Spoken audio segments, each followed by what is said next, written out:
Hi everyone, welcome to the Will It Sink or Float workshop by Let's Talk Science. My name is Shalini and I will be your host today.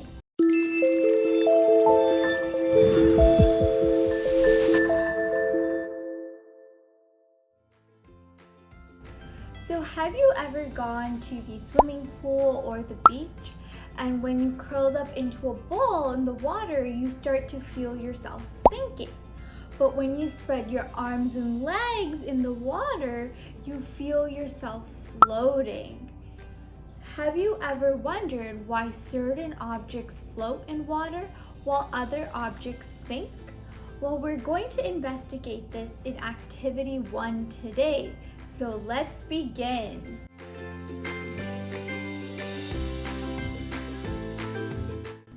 So for Activity 1, you will require a bowl or some sort of container filled with water. And you will require a series of objects to test in the water whether they sink or float. So I have some popsicle sticks, seashells, straws, and marbles. But you can really use any objects found in your home. Okay. So now I'm going to test out my objects by placing them in the water. So first I'm going to test out the popsicle stick. And I had guessed that the popsicle stick will float in the water. So let's find out. And my popsicle stick does float in the water. The next object I'm going to test out is the seashell. So I had guessed that the seashell will sink in the water. And place it in, and it went straight to the bottom of my bowl. The next object I'm going to test out is a piece of straw. So I had guessed that the piece of straw will float in the water.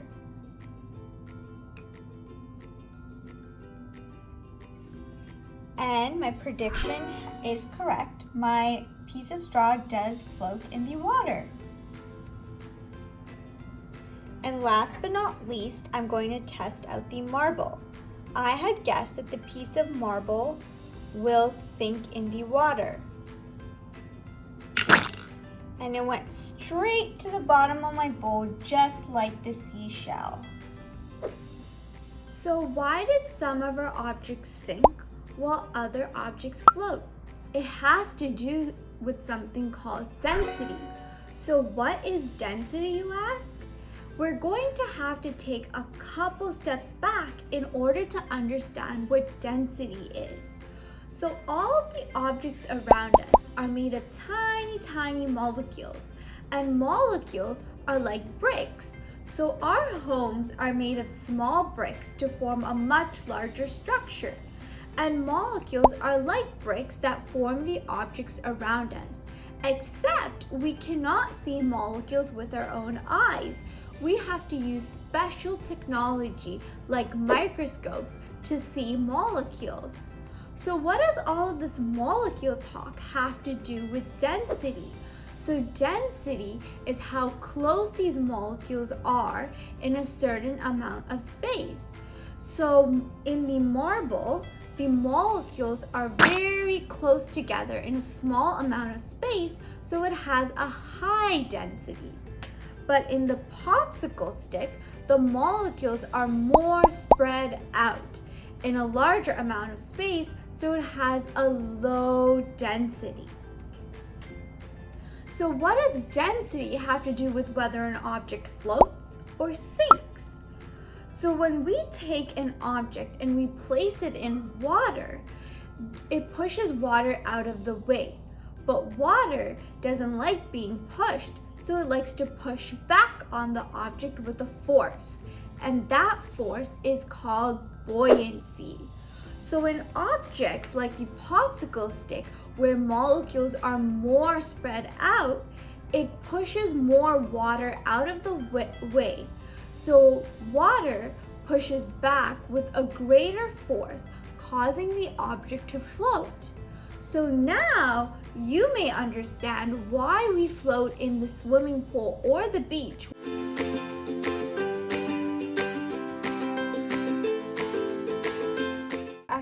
2, you will require a bowl or some sort of container filled with water. You will also require some small ripped up pieces of tissue paper or paper towel. You will require a little container filled with soap, or you can use the soap bottle directly. You will require some paper clips.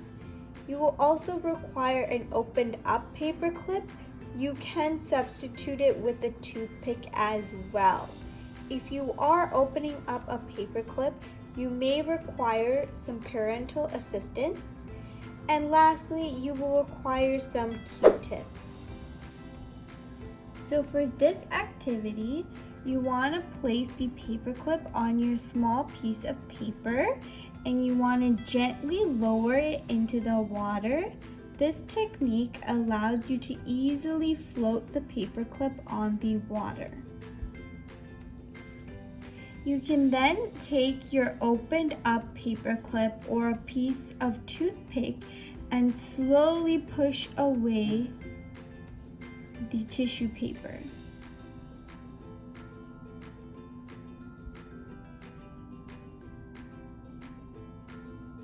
And this allows the paperclip to float. You then want to take some of your dish soap and take your Q-tip and dip it into the dish soap. And you want to slowly lower it into the water and observe what happens. And you can slowly bring it closer and around the paperclip.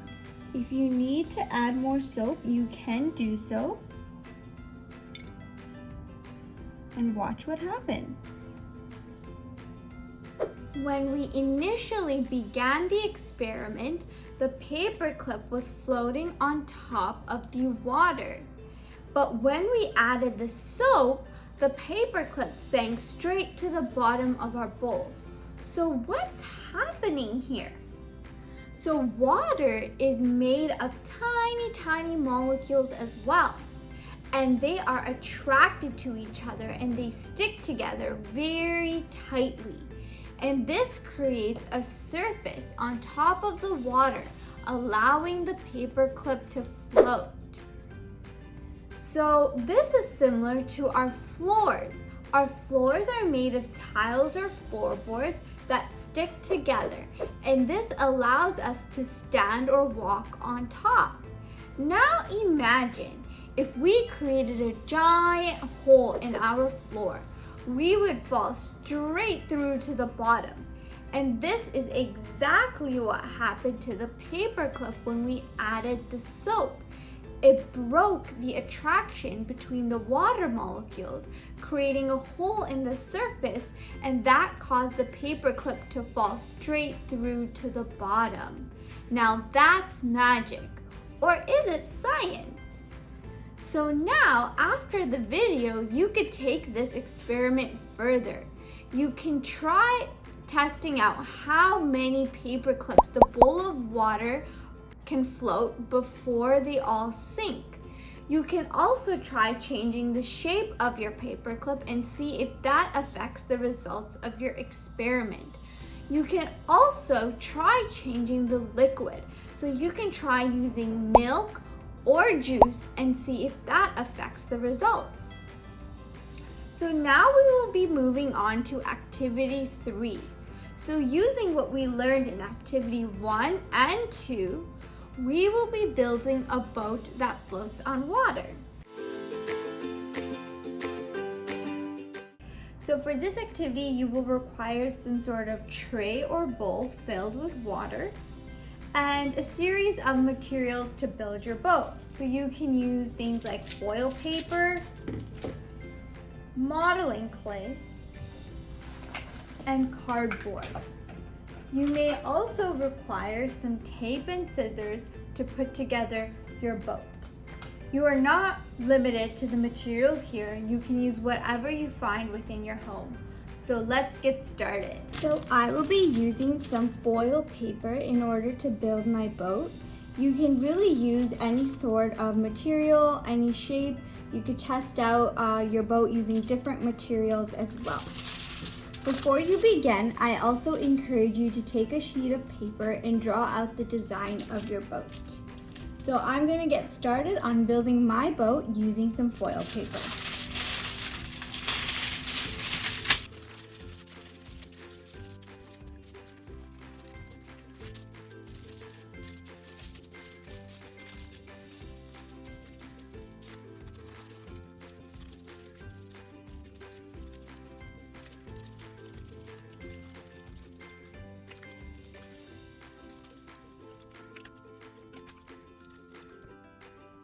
So there you have it. This is the boat that I have built. Your boat may look different from mine. It may have a different shape, and that's totally okay.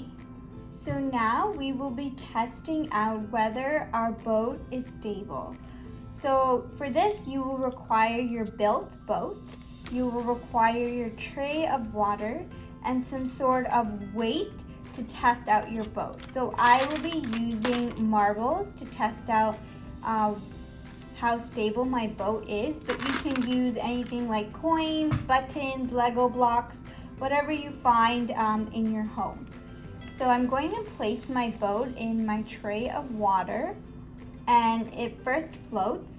So now I'm going to place my marbles inside and see how many marbles it can hold before it sinks.